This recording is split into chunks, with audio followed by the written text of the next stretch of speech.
You know, for over 1,000 years, there's been this one story that's pretty much defined what we think of as the knightly ideal. It's this tale just steeped in blood and honor, a foundational epic called the Song of Roland. So today, we're going to journey back to this war-torn age of emperors and Saracens, and we're going to unpack this absolutely timeless saga of incredible heroism, chilling betrayal, and ultimately the devastating price of sacrifice. So think about this for a second. How can a hero's greatest strength also be their fatal flaw? I mean, that single piercing question, it's really what beats at the very heart of this entire epic. We're going to be following Count Roland, who was Charlemagne's greatest knight, his nephew even. He's a man whose unbreakable sense of honor absolutely defined him, and as we'll see, it's the very thing that destroyed him and everyone who followed him. All right, so let's start with a trader's bargain. Picture this. We're in the rugged, sun-scorched mountains of Spain. The great Frankish emperor Charlemagne, he is on the very, very brink of total victory against the Saracen king, Marsil. But, conquest is never clean, and in the quiet halls of power, a treacherous bargain is about to be struck.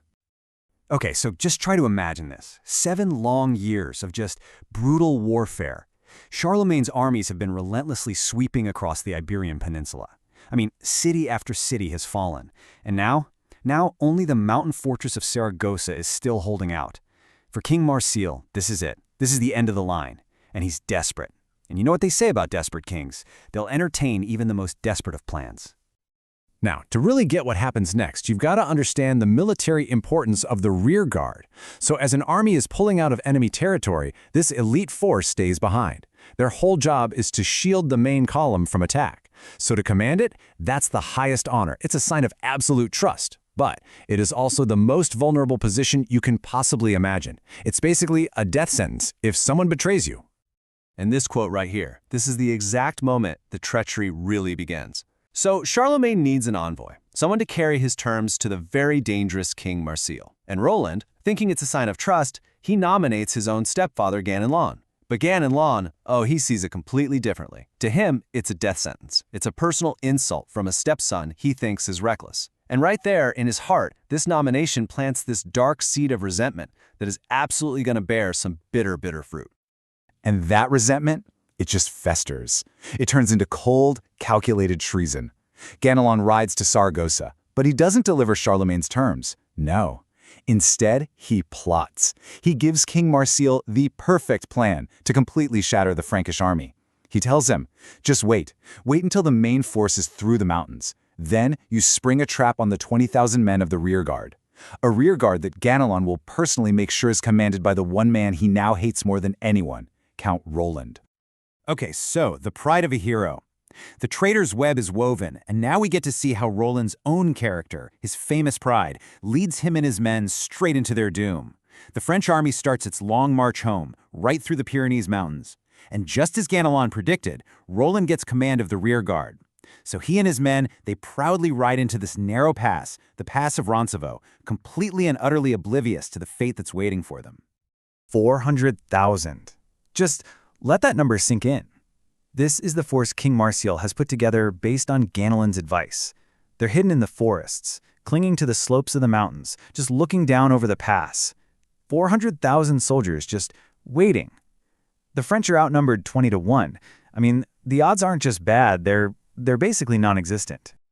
So who's the first to sense the danger? It's Roland's closest friend, the wise and, much more practical knight, Olivier. He climbs a high hill, and what he sees just stops him cold. The sun is glinting off a literal sea of helmets and spears, and he gets it, instantly. This isn't some raid, this is an annihilation.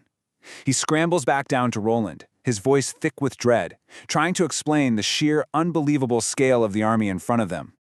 And this, right here, this is the poem's tragic and frankly infuriating core. You have Olivier, the voice of reason, just pleading with Roland. Sound your horn, blow the oliphant, Charlemagne will hear it and bring the army back to save us. But Roland? He refuses, flat out. His heroic code is just absolute, completely unbending. To him, calling for help is like admitting he's afraid. It's a stain on his name, a stain on the honor of France. And in his pride, he actually declares that their valor alone will be enough to win. It is the decision that seals every single one of their fates. Well, seeing that Roland's mind is completely made up, The formidable warrior Archbishop Turpin, he steps forward. He sees the debate is over, there's going to be no help, no retreat. So he shifts their focus. He takes it from earthly victory to a heavenly reward. He tells the knights, look, prepare your souls. Basically, if you die here, you die as holy martyrs, and your place in paradise is guaranteed. All right, next up, the slaughter at the pass. So with their resolve hardened and their sins forgiven, the 20,000 men of the French rearguard turn to face an absolute ocean of enemies.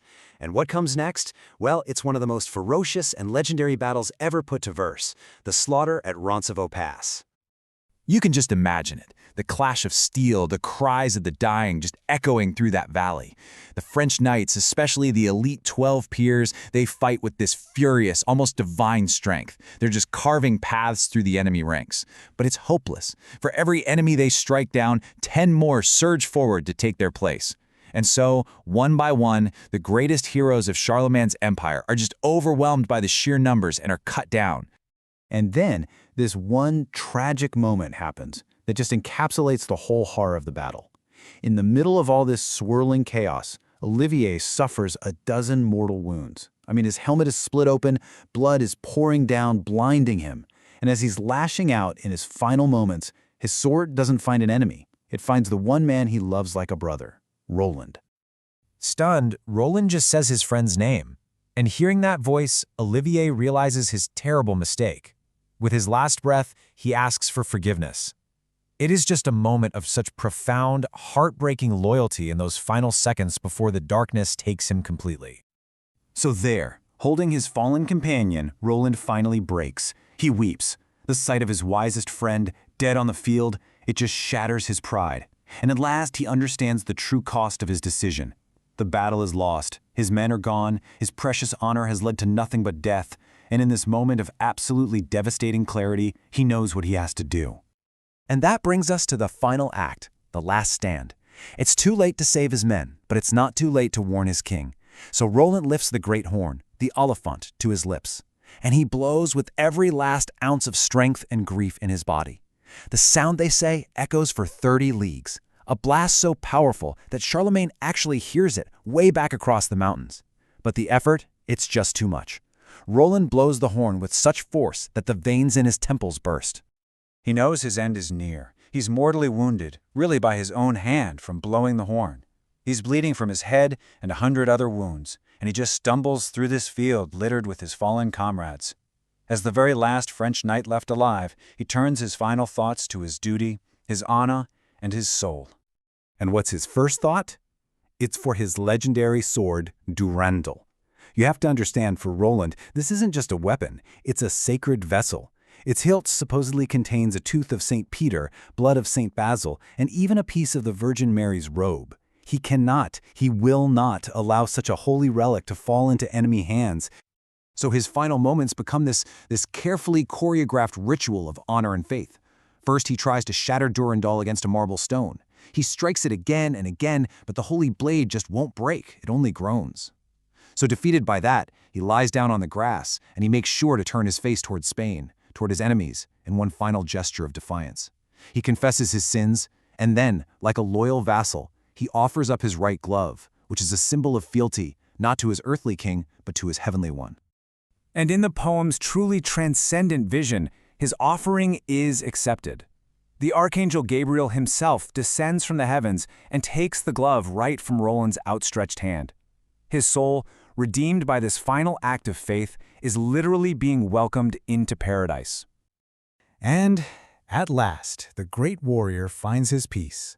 All the violence of his life just gives way to this final, serene image. His head slumps down, his hands cross upon his chest, and his soul is carried off to heaven.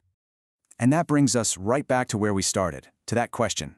Roland is a hero, there's no doubt about it. But was his refusal to call for help a magnificent stand for honor, or was it a fatal act of pride that needlessly cost 20,000 lives? You know, this story has haunted us for centuries, because there really is no simple answer. And maybe the true tragedy of Roland isn't his death at all. Maybe it's that chilling realization that an unwavering commitment to your own code can sometimes lead to the destruction of everything you hold dear.